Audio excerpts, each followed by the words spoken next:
It looks like your car is worse than mine. Guys, hi guys, welcome back to my bunker. And if you're new here, hi. My name is Bella. Nice to meet you. We're back for another race weekend with the Chinese Grand Prix. Now, it's been a very eventful weekend for me. So I couldn't actually watch sprint qualifying, and the sprint race. Obviously, I know it's like a different order in which it happened, but you know what I mean. Because on the Friday, I went for a friend's birthday, and I told myself I'm gonna get back home for like 11. Right, go to bed at 12, wake up at 3 for the race, get a quick 3-hour power nap in between. I was at that birthday party, left at 3 a.m.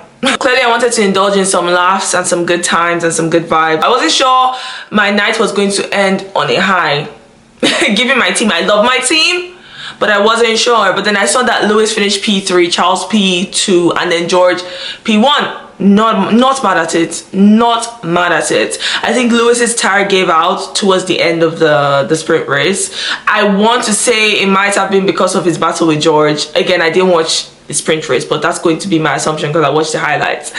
But anyways, let's hope we have none of that today. Obviously, I hope we have a battle, but I hope they can get his tires right for the race strategy. The whole thing between Kimi and Isaac during qualifying, I think, or was this? No, I think the sprint race where Kimi crashed into him a little bit, and then he did not shake Kimi's hand. You know, those are both my drivers. Do I feel bad for Isaac? Absolutely. Kimi, when he came to greet him, obviously wanted to like clear the air immediately, but with racing, sometimes give it a minute. And then like obviously, well, guys, clearly both of you were on a flight telling the whole world that the 2 races in Bahrain and Saudi Arabia were getting cancelled. You guys love to yap, you guys are friends, so you get over it. But I feel like sometimes Kimi needs to be able to like identify, okay, I know that I've ruined your race, gonna give you a minute, they can catch back up later. I think that's what's meant to happen, so they'll be fine. My babies will be fine. Moving on, qualifying. My drivers locked off the first row and won in the second row. I'm pleased. I'm very, very pleased. I wish I could watch qualifying because I heard that it was actually a bit funny, but I had dinner with my friend, which again was meant to be like a 2-3 hour function, but we got caught up in just girlhood and friendship and just the bright side of life, you know. So yeah, I got back home at like 11 p.m. running on 2 hours of sleep, but immediately I got home, I went straight to bed. And my phone, I forgot to charge my phone before going to bed, and I set an alarm. So I literally woke up this morning and I was like, what time is it? I checked my phone is dead. I'm like, wow, I've just missed the race. Like, I've missed the entire Chinese GP weekend. Luckily, I did it because I woke up at 6:15. My body said, girl, you have to see your driver get his first podium.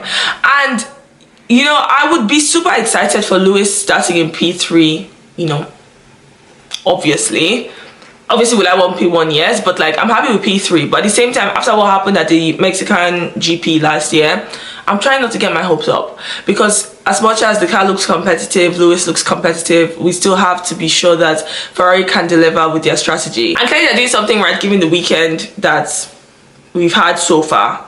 You know, I know Fred, after the Australian GP, he was like, I don't regret our strategy. It's okay. I know that you worked on it, but you're just being stubborn, and I just feel like that's a default setting with being French. Love you, but I can see you're making some improvements. Let's keep that going. Okay, I love you so much, Fred. So apparently the McLarens are not on the grid.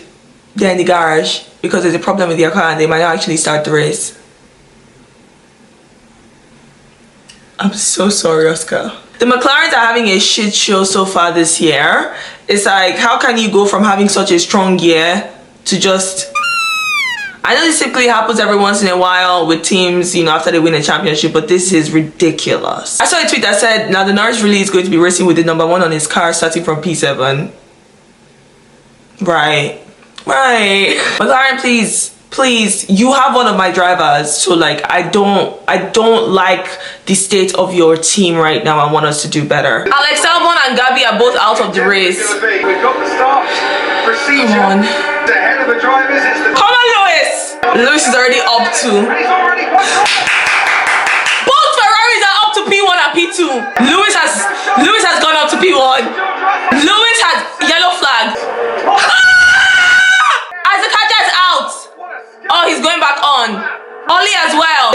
getting back on the track. Oh my days.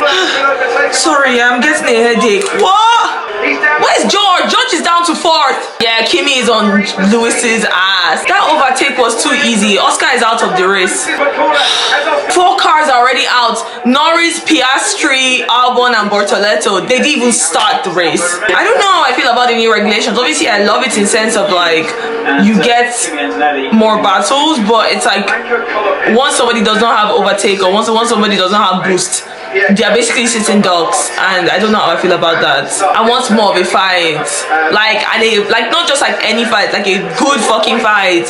Because I don't think I'm meant to curse, my bad, but like that overtake from Kimi Antonelli was too easy. Like Lewis couldn't even fight it. Yeah, that Mercedes, bro. I just saw the stats for Max Verstappen, and it's happened again where he can't get off the starting line properly, and he's just looking left and right as people are overtaking him. Crazy. I think he just made it back to P9, but I shouldn't laugh, but just seeing his head go like that and just seeing multiple cars overtake him is crazy. He's dropped to P10 because he went up to P9, but Lindblad said it looks like your car is worse than mine. Colapinto up to P6. Colapinto up to P6. This is fantastic. Max battling Lindblad is everything to me right now. Like, I love the fact that Arvid said, I ain't giving you space. Safety car. He needs to go and pit. Ferrari, please. Okay, Ferrari has entered the pit. Ferrari pitted. Esteban and Franco battling out, knowing that they've not even pitted is so funny to me. Franco, I love you. Move out the way. Okay, Lewis is past Franco. Guys, we're up to P2. Guys, the battle between Ollie, Ocon, Colapinto, and Gasly, crazy. And like Max is now sneaking in there. So Max has gone past Pierre. This is cinema. Like, this is right now racing. What's going on in that midfield? So that's between P5 to P9. Because the ones in front, they're just like managing their tires. I think they're going to hold out towards the end of the race in case there's another safety car. Lewis doesn't have enough power, so Ferrari, please, I'm begging you, do something internally, because that's clearly an internal thing. Sort it out. But George is on Charles's ass. Like, he's behind, he's just right there. The fact that Franco can defend from Ollie with his old tires, because Ollie has gone to pit, Franco hasn't. So that's why, like, a lot of people, when they want to call people like car merchants, I don't think any Formula 1 driver is a car merchant, because realistically, you get into one of these cars and drive it and tell me how you do.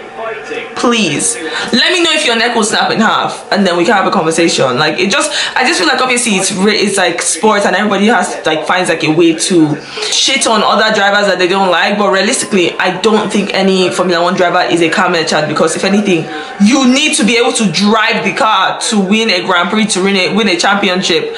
So really, if that's the case, then all of them are car merchants, because you have different seasons where one car is faster than the other, one car is shit, one car is, so like, what are we? Lewis overtakes Charles.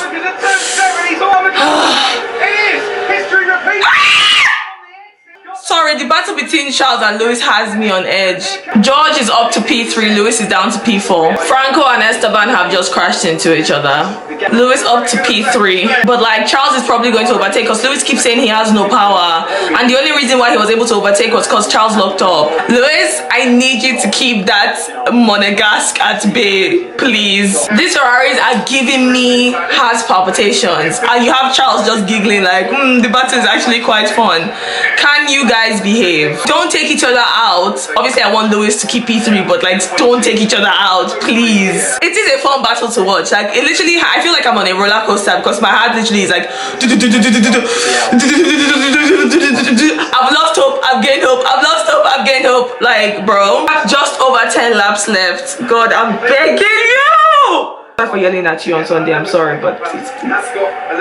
Guys, Max is retiring, Isaac is up to P8. You know what? Tough. Bro, Max is having a stinker of a season. What is happening with Red Bull? Last lap, Lewis in P3, George P2, Antonelli P1. Guys, my drivers! I feel lightheaded. excited. I can't believe it. Italian starting on pole. Kimi Antonelli! Forza! Today, Let's fucking go. He means so much to me. I'm so happy with this podium. Fuck! Them putting Bono in the room for constructors, like to represent Mercedes team, is the cherry on top. The cherry on top, because that's family. Okay, the race is over. The podium is over. I'm like now just settling down. I'm like, okay, I need to wrap up this video. Yeah, love the race. I think obviously it was boring towards the end because everybody's protecting their tires, trying to make it all the way to the end of the race. But all in all, the battle between the two Ferraris, cinema. It was giving me heart palpitations. Like I felt like I was genuinely like we got there in the end and my driver came out victorious. Yes, next P1. Like we're getting there. We're getting there.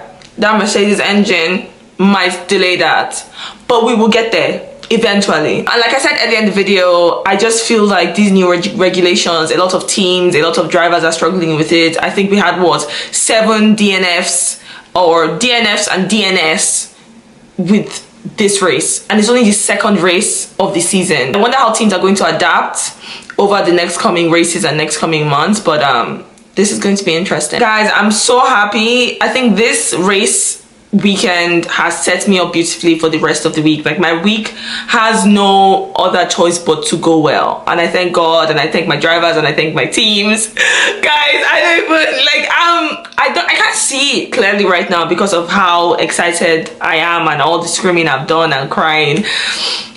We're going to be on the Gucci art. We're going to be in caps. You know this picture that Lewis Hamilton didn't make it on last year?